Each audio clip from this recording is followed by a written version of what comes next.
You ask Tiger to solve. This deals with linear equations with one unknown. The final result is x equals 8.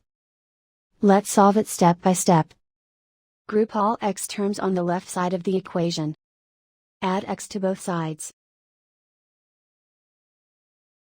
Group like terms. Simplify the arithmetic. Group like terms. Simplify the arithmetic. Group all constants on the right side of the equation. Add 9 to both sides. Simplify the arithmetic.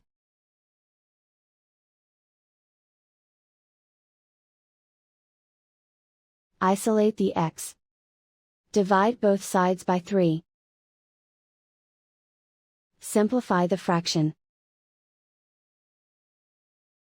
Find the greatest common factor of the numerator and denominator. Factor out and cancel the greatest common factor. And so the final result is x equals 8.